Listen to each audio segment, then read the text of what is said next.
നമ്മുടെ മൂന്നാമത്തെ ക്ലാസ്സാണ്. നമ്മൾ ഫസ്റ്റ് നമ്പർ പാറ്റേൺസിനെ കുറിച്ച് ഡിസ്കസ് ചെയ്തു. അത് കഴിഞ്ഞ് അരിത്തമെറ്റിക് സീക്വൻസിൻ്റെ ഒരു ഇൻട്രൊഡക്ഷൻ തന്നു, ഒരു കണക്കും ചെയ്തു അല്ലേ. രണ്ടാമത്തെ കണക്കാണ് ആ ഒരു അരിത്തമെറ്റിക് സീക്വൻസ് എന്ന് പറയുന്ന ആ ടോപ്പിക്കിനകത്തിലെ രണ്ടാമത്തെ കണക്കാണ്. നോക്കിക്കോ, see this picture, how many small squares are there in each picture. എന്താ പറയുന്നത്, താഴെ കൊടുത്തിരിക്കുന്ന ഈ പിക്ചർ നോക്കിയിട്ട് ഇതിനകത്തിൽ how many small squares are there in each picture, ഓരോ പിക്ചറിലും എത്ര ചെറിയ സ്ക്വയേഴ്സ് ഉണ്ട്, എത്ര ചെറിയ സമചതുരങ്ങളുണ്ട് എന്ന് എഴുതാനാണ് പറഞ്ഞേക്കുന്നത്. ഓരോ ഫിഗറിലും എത്ര ചെറിയ സമചതുരങ്ങളുണ്ട് എന്ന് എഴുതാനാണ് പറഞ്ഞേക്കുന്നത്. നോക്കിയേ, ആദ്യത്തെ ഫിഗർ എടുത്ത് നോക്കിക്കഴിഞ്ഞാൽ നമുക്ക് കാണാൻ പറ്റും അതിനകത്തിൽ 2 സമചതുരങ്ങളുണ്ട് അല്ലേ. ആദ്യത്തെ പിക്ചറിനകത്ത് 2 ഉണ്ട്. ഓക്കെ, അപ്പോൾ 2 എഴുതി. അടുത്ത പിക്ചറിനകത്ത് 4 സമചതുരങ്ങളുണ്ട്. 4 സമചതുരങ്ങളുണ്ട്. അടുത്തതിനകത്തിൽ 6 ഉണ്ട്. അത് കഴിഞ്ഞുള്ളതിനകത്തിൽ 8 ഉണ്ട് അല്ലേ. 2 ആദ്യത്തെ ഫിഗറിനകത്ത് 2 സമചതുരം, രണ്ടാമത്തേനകത്ത് 4 സമചതുരം, മൂന്നാമത്തേനകത്ത് 6, നാലാമത്തേനകത്ത് 8. ഇനി നോക്കിയേ, ഹൗ മെനി ലാർജ് സ്ക്വയേഴ്സ്, ഓരോന്നിലും വലിയ സ്ക്വയറിൻ്റെ എണ്ണം എത്ര, ഓരോ ഫിഗറിലും വലിയ സ്ക്വയറിൻ്റെ നമ്പർ എത്രയാണെന്ന് ചോദിച്ചിരിക്കുന്നത്. വലിയ സ്ക്വയർ എത്ര ഉണ്ട് എന്ന് ചോദിച്ചിരിക്കുന്നു. നോക്കിയേ, ഒന്നാമത്തേനകത്ത് നമുക്ക് വലിയ സ്ക്വയർ വല്ലതും കാണാനുണ്ടോ? ഇല്ല. ഇവിടെ ഒരു സ്ക്വയർ അല്ല വലുത്, എന്താ പറഞ്ഞിരിക്കുന്നത്, റെക്റ്റാങ്കിളാണ് വലുത് അല്ലേ. ഒരു വലിയ ചതുരം കിടപ്പുണ്ട്, പക്ഷേ സമചതുരം ഒന്നും അതിനകത്തിലില്ല. അതുകൊണ്ട് നമുക്കറിയാം ആദ്യത്തെ ഫോട്ടോയ്ക്കകത്തിൽ വലിയ സ്ക്വയറിൻ്റെ എണ്ണം 0 ആണ്. കാരണം അവിടെ സ്ക്വയർ ഒന്നും കൊടുത്തില്ല, ഒരു റെക്റ്റാങ്കിളാണ് കാണാൻ പറ്റുന്നത്, അല്ലെങ്കിൽ സമചതുരം ഒന്നുമില്ല, ചതുരം മാത്രമേ കാണാൻ പറ്റുന്നുള്ളൂ. രണ്ടാമത്തെ ഫിഗർ നോക്കിക്കഴിഞ്ഞാൽ നമുക്കറിയാം വലിയൊരു സമചതുരം കിടപ്പുണ്ട്, വലിയൊരു സ്ക്വയർ കിടപ്പുണ്ട്. അതുകൊണ്ട് നമുക്ക് ഒരു സ്ക്വയർ അതിനകത്തുണ്ട്. അടുത്ത ഫിഗർ നോക്കാമെങ്കിൽ നോക്കിയേ, വലിയൊരു സ്ക്വയർ ഇവിടെ ഇങ്ങനെ, ഇതൊരു വലിയ സ്ക്വയറാണ്. അത് കഴിഞ്ഞിട്ട് ഇങ്ങനെ വരയ്ക്കുവാണെങ്കിൽ ഇതൊരു സ്ക്വയറാണ് അല്ലേ. 2 സമചതുരങ്ങളുണ്ട്. മൂന്നാമത്തെ ഫിഗറിൽ 2 സമചതുരമുണ്ട്.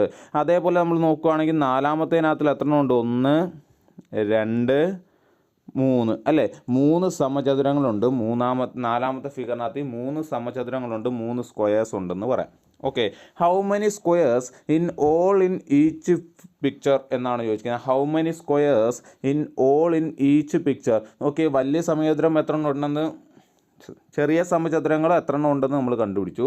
അതേപോലെ വലിയ സമചതുരങ്ങൾ എത്ര ഉണ്ടെന്ന് കണ്ടുപിടിച്ചു. അങ്ങനെയാണെങ്കിൽ ഓരോ ഫിഗറിലും എത്ര സ്ക്വയേഴ്സ് ഉണ്ട് എന്നാണ് ചോദിച്ചിരിക്കുന്നത്. എത്ര സ്ക്വയേഴ്സ് ഉണ്ട് എന്ന് വെച്ചാൽ സമചതുരങ്ങൾ ചെറുത് എത്ര ഉണ്ട്, വലുത് എത്ര ഉണ്ട് എന്നാണ് ചോദിച്ചിരിക്കുന്നത്. ഓക്കെ, ഇവിടെ നോക്കി, ആദ്യത്തെ ഫിഗറിനകത്ത് ചെറിയ 2 സമചതുരങ്ങൾ മാത്രമേ ഉള്ളൂ അല്ലേ. അതായത് 2 + 0 2 എന്ന് എഴുതാം. 2 ചെറിയ സമചതുരങ്ങൾ മാത്രമേ ഉള്ളൂ. അടുത്ത ഫിഗർ നോക്കിയേ, 4 ചെറിയ സമചതുരങ്ങളും ഒരു വലിയ സമചതുരവുമുണ്ട് അല്ലേ. അങ്ങനെയാണെങ്കിൽ മൊത്തത്തിൽ 5 സമചതുരങ്ങൾ അതിനകത്തിലുണ്ട്, 5 സ്ക്വയേഴ്സ് ഉണ്ട്. അടുത്ത് നോക്കിയേ, 6 ചെറിയ സമചതുരങ്ങളുണ്ട്, 2 വലിയ സമചതുരങ്ങളുമുണ്ട് അല്ലേ. അങ്ങനെയാണെങ്കിൽ നമുക്ക് പറയാം മൊത്തം 6 + 2 8 സമചതുരങ്ങളുണ്ട്. അതിനകത്തിൽ 8 സമചതുരങ്ങൾ. അടുത്തതിനകത്ത് നോക്കി, 8 ചെറുതുണ്ട്, 3 വലിയ സമചതുരങ്ങളുണ്ട് അല്ലേ. 8 + 3 11 സമചതുരങ്ങളുണ്ട്. ഓക്കെ ആണോ പറഞ്ഞ മനസ്സിലായല്ലോ. ഓക്കെ, ഇനി എന്താ ചോദിച്ചിരിക്കുന്നത്, if we continue this pattern of picture are the sequence above arithmetic sequence. ഇതിങ്ങനെ കണ്ടിന്യൂ ചെയ്ത് പോവുകയാണെങ്കിൽ, ഈ പാറ്റേൺ ഇങ്ങനെ കണ്ടിന്യൂ ചെയ്ത് പോവുകയാണെങ്കിൽ ഇതൊരു അരിത്തമെറ്റിക് സീക്വൻസ് ആകുമോ എന്നാണ് ചോദിച്ചിരിക്കുന്നത്. ഇതൊരു അരിത്തമെറ്റിക് സീക്വൻസ് ആകുമോ എന്നാണ് ചോദിച്ചിരിക്കുന്നത്. എന്താ അരിത്തമെറ്റിക് സീക്വൻസ് എന്ന് നമ്മൾ കഴിഞ്ഞ ക്ലാസ്സിൽ പഠിച്ചു അല്ലേ. ഒരു നമ്പറിൽ തുടങ്ങി ഒരേ നമ്പർ തന്നെ ആഡ് ചെയ്ത് പോകുന്നതിനെയാണ് നമ്മൾ അരിത്തമെറ്റിക് സീക്വൻസ് എന്ന് വിളിച്ചത്. അല്ലെങ്കിൽ നമുക്ക് പറയാം അടുത്തടുത്ത് കിടക്കുന്ന 2 നമ്പേഴ്സ് തമ്മിലുള്ള ഡിഫറൻസ് എപ്പോഴും എന്തായിരിക്കും, സെയിം ആയിരിക്കും. അതിനെ നമ്മൾ പൊതുവ്യത്യാസം എന്ന് പറഞ്ഞു. ഇവിടെ നോക്കിയേ, 2ൻ്റെ കൂടെ 2 കൂട്ടിയപ്പോഴാണ് 4 കിട്ടിയത് അല്ലേ. ആ 4ൻ്റെ കൂടെ വീണ്ടും 2 കൂട്ടിയപ്പോഴാണ് 6 കിട്ടിയത്. 6ൻ്റെ കൂടെ വീണ്ടും 2 കൂട്ടിയപ്പോഴാണ് 8 കിട്ടിയത് അല്ലേ. നോക്കി, ഇവിടെ ആഡ് ചെയ്തേക്കുന്നതെല്ലാം എത്ര, 2 വീതമാണ് അല്ലേ. 2 വീതം ഒരേ സംഖ്യ തന്നെ ആഡ് ചെയ്താണ് പോയേക്കുന്നത്. അതുകൊണ്ട് നമുക്ക് പറയാം ഇതൊരു അരിത്തമെറ്റിക് സീക്വൻസ് ആണ് എന്ന് പറയാം. ഓക്കെ ആണോ. രണ്ടാമത്തെ ക്വസ്റ്റ്യൻ നോക്കിയേ, രണ്ടാമത്തേനകത്ത് 0 1 2 3 എന്നാണ് പറഞ്ഞേക്കുന്നത്. നോക്കിയേ, 0യുടെ കൂടെ 1 കൂട്ടിയപ്പോൾ നമുക്ക് 1 കിട്ടി. ആ 1ൻ്റെ കൂടെ വീണ്ടും 1 കൂട്ടിയപ്പോൾ 2 കിട്ടി. ആ 2ൻ്റെ കൂടെ വീണ്ടും 1 കൂട്ടിയപ്പോൾ നമുക്ക് 3 കിട്ടി. അതായത് ഇവിടെ ആഡ് ചെയ്ത് പോയേക്കുന്നത് 1 ആണ്. അതുകൊണ്ട് നമുക്ക് പറയാം ഇതും ഒരു അരിത്തമെറ്റിക് സീക്വൻസ് ആണ്. ഓക്കെ ആണോ. അടുത്ത ക്വസ്റ്റ്യൻ നോക്കിയേ, 2ൻ്റെ കൂടെ 3 കൂട്ടിയപ്പോൾ നമുക്ക് 5 കിട്ടി. 2ൻ്റെ കൂടെ 3 കൂട്ടിയപ്പോൾ 5 കിട്ടി. ആ 5ൻ്റെ കൂടെ വീണ്ടും 3 കൂട്ടിയപ്പോൾ 8 കിട്ടി. ആ 8ൻ്റെ കൂടെ വീണ്ടും 3 കൂട്ടിയപ്പോൾ നമുക്ക് എന്തെന്ന് കിട്ടി, 11 കിട്ടി. എന്ന് വെച്ചാൽ ഇവിടെയും 3 വെച്ചാണ് ആഡ് ചെയ്ത് പോയേക്കുന്നത്. ഒരേ സംഖ്യ തന്നെ ഇങ്ങനെ ആഡ് ചെയ്ത് പോയേക്കുവാണ്. അതുകൊണ്ട് നമുക്ക് പറയാം ഇതും എന്താണ്, ഒരു അരിത്തമെറ്റിക് സീക്വൻസ് ആണെന്ന് പറയാം. ഓക്കെ ആണല്ലോ, ക്വസ്റ്റ്യൻ മനസ്സിലായല്ലോ. അടുത്ത ക്വസ്റ്റ്യൻ നോക്കാം.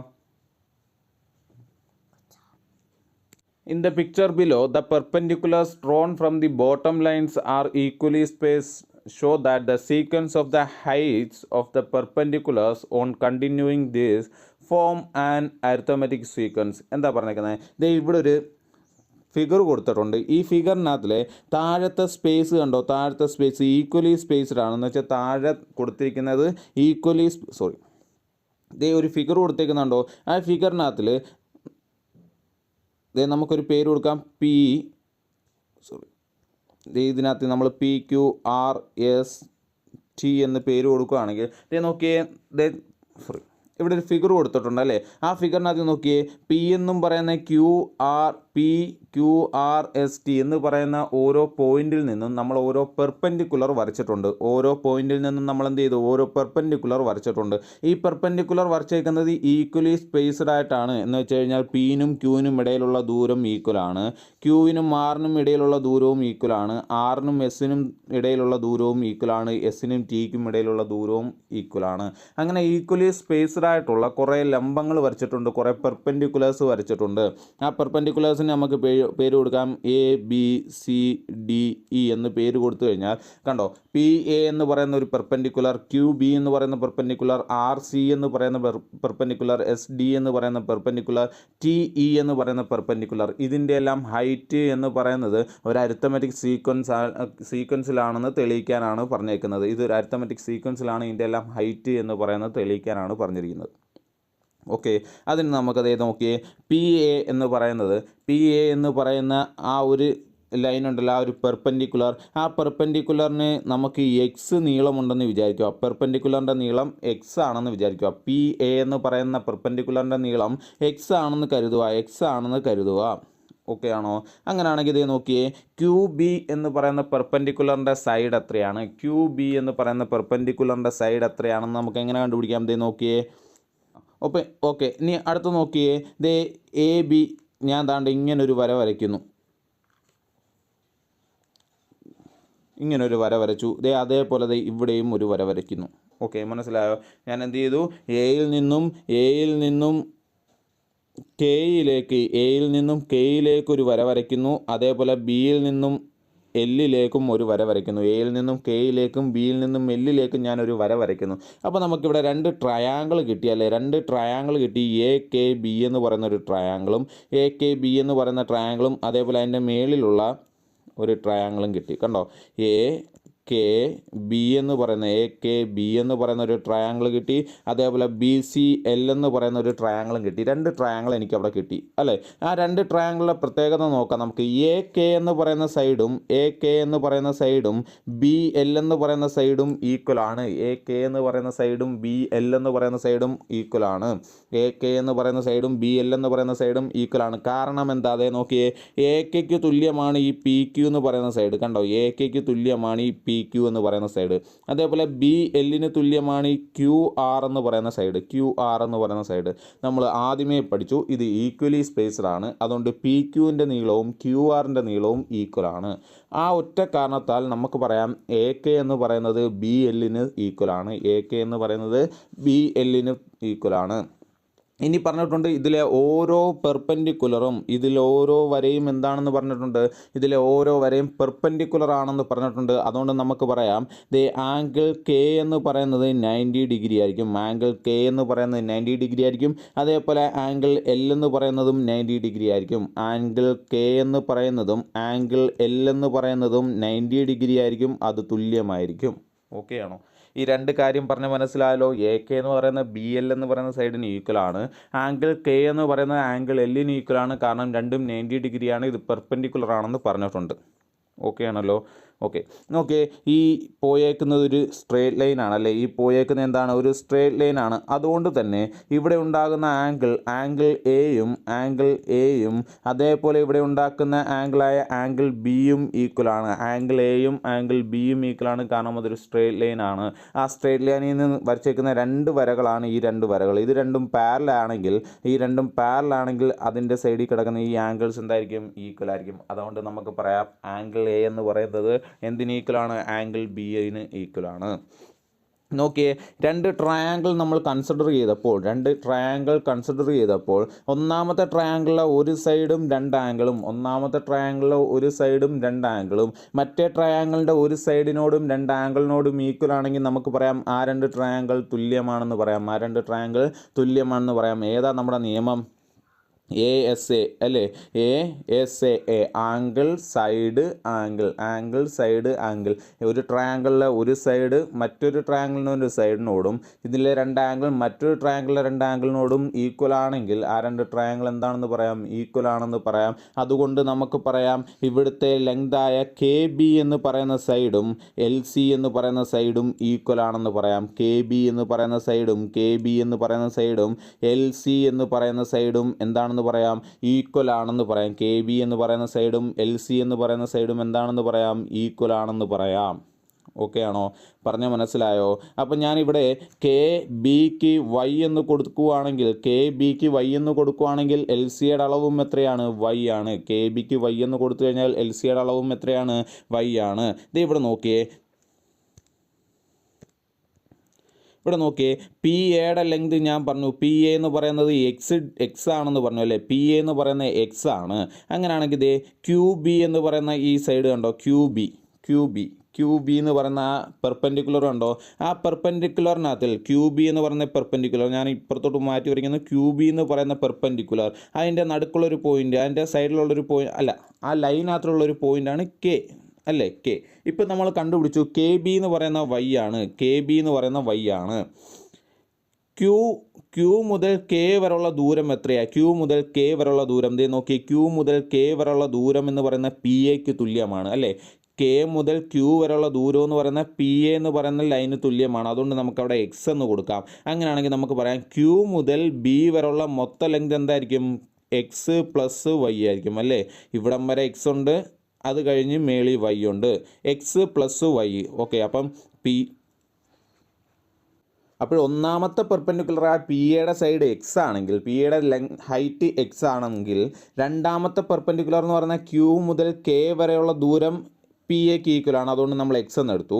ഇനി K മുതൽ B വരെയുള്ള ദൂരം നമ്മൾ Y ആയിട്ട് കൺസിഡർ ചെയ്തു. അതുകൊണ്ട് നമുക്ക് പറയാം X + Y ആണ്. രണ്ടാമത്തെ പെർപെൻഡിക്കുലറിൻ്റെ ഹൈറ്റ് എന്ന് പറയുന്നത് X + Y ആണ്. ഇനി നോക്കിയേ, മൂന്നാമത്തെ പെർപെൻഡിക്കുലറായ RC എന്ന് നോക്കിയേ. RCക്കകത്ത് ഇതേ ഈ L വരെയുള്ള പോയിന്റ് കണ്ടോ? L വരെയുള്ള നീളം അത് എന്തിന് ഈക്വലാണ്? ഈ ക്യൂബിക്ക് ഈക്വലാണ് അല്ലേ? ഈ L വരെയുള്ള നീളം എന്ന് പറയുന്നത് ക്യൂബിക്ക് ഈക്വലാണ് അല്ലേ? അതുവരെയുള്ള നീളം എത്ര? X + Y ആണെന്ന് ഇപ്പം നമ്മൾ കണ്ടുപിടിച്ചു. കണ്ട, Q മുതൽ B വരെയുള്ള ദൂരം എന്ന് പറയുന്നത് X + Y ആണ്. നേരത്തെ നമ്മൾ പറഞ്ഞു, ദേ ഇവിടെ നോക്കിയേ, KB എന്ന് പറയുന്നത് എന്തിന് ഈക്വലാണ്? LCക്ക് ഈക്വലാണ്. KB എന്ന് പറയുന്നത് LCക്ക് ഈക്വലാണ്. അതായത് ഇവിടെ Y ആണെങ്കിൽ ഇവിടെയും എത്രയാണെന്ന് പറഞ്ഞു? Y ആണ്.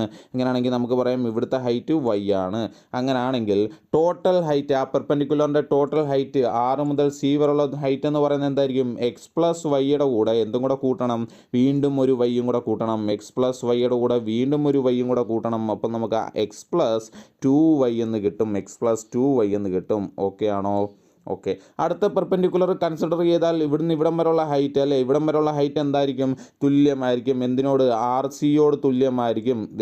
S മുതൽ M വരെയുള്ള ദൂരം എന്ന് പറയുന്നത് RC എന്ന് പറയുന്ന പെർപെൻഡിക്കുലറിന് ഈക്വൽ ആയിരിക്കും. അത് എത്രയാണ്? X + 2Y ആണ്. പ്ലസ് നോക്കിയേ, M മുതൽ D വരെയുള്ള ഹൈറ്റ് എന്ന് പറയുന്നത് Yക്ക് ഈക്വൽ ആണ്. കാരണം ഇവിടെ നമ്മൾ രണ്ട് സൈഡ് ഈക്വൽ ആണെന്ന് കണ്ടുപിടിച്ചിട്ടുണ്ട്. അങ്ങനെയാണെങ്കിൽ ബാക്കിയെല്ലാം ഈക്വൽ ആയിരിക്കും. അതുകൊണ്ട് നമ്മൾ അവിടെ Y എന്ന് തന്നെ കൊടുക്കുന്നു. അങ്ങനെയാണെങ്കിൽ നമുക്ക് പറയാം അത് X + 3Y ആണ്. അപ്പോൾ ഓരോ പെർപെൻഡിക്കുലറിൻ്റെയും ഹൈറ്റ് നമുക്ക് കിട്ടി. ഏതൊക്കെയാ? X + Y, X + 2Y, X + 3Y എന്ന് പറഞ്ഞാൽ അങ്ങനെ പോകും അല്ലേ? അങ്ങനെയാണെങ്കിൽ നോക്കി, ഇതൊരു അരിത്തമെറ്റിക് സീക്വൻസിലാണോ എന്ന് എങ്ങനെ ചെക്ക് ചെയ്യാം? X + Yയിൽ നിന്നും X കുറച്ച് നോക്കിയേ. ഇല്ലെങ്കിൽ നമുക്കത് വേറെ രീതി പറയാം. Xൻ്റെ കൂടെ Y കൂട്ടിയാലേ, Xൻ്റെ കൂടെ ഒരു Y കൂട്ടിയപ്പോൾ നമുക്ക് X + Y കിട്ടി. ഈ X + Yയുടെ കൂടെ ഒരു Yയും കൂടെ കൂട്ടിയപ്പോഴാണ് നമുക്ക് X + 2Y കിട്ടിയത്. അപ്പോൾ ഇവിടെയും +Y കൂട്ടി. അടുത്ത ഈ X + 2Yയുടെ കൂടെ ഒരു Yയും കൂടെ കൂട്ടിയപ്പോഴാണ് 3Y കിട്ടിയത്. അതായത് വീണ്ടും ഒരു Y കൂട്ടി. നോക്കിയേ, ഒരേ നമ്പർ തന്നെ ആഡ് ചെയ്ത് പോയേക്കുന്നത് അല്ലേ? Y തന്നെ എന്ത് ചെയ്തു? ആഡ് ചെയ്ത് പോയേക്കുന്നത്. അതുകൊണ്ട് നമുക്ക് പറയാം ഇതൊരു അരിത്തമെറ്റിക് സീക്വൻസിലാണ്. ഇതിൻ്റെ ഹൈറ്റ് ഒരു അരിത്തമെറ്റിക് സീക്വൻസിലാണ് എന്ന് പറയാം. ഓക്കെ, ഇതോടുകൂടി നമ്മുടെ അരിത്തമെറ്റിക് സീക്വൻസിൻ്റെ ഫസ്റ്റ് ക്വസ്റ്റ്യൻസ് ഉണ്ടല്ലോ, ആ ക്വസ്റ്റ്യൻസ് കംപ്ലീറ്റ് ചെയ്തിട്ടുണ്ട്. അടുത്ത ടോപ്പിക്കുമായിട്ട് നമ്മൾ വീണ്ടും വരും.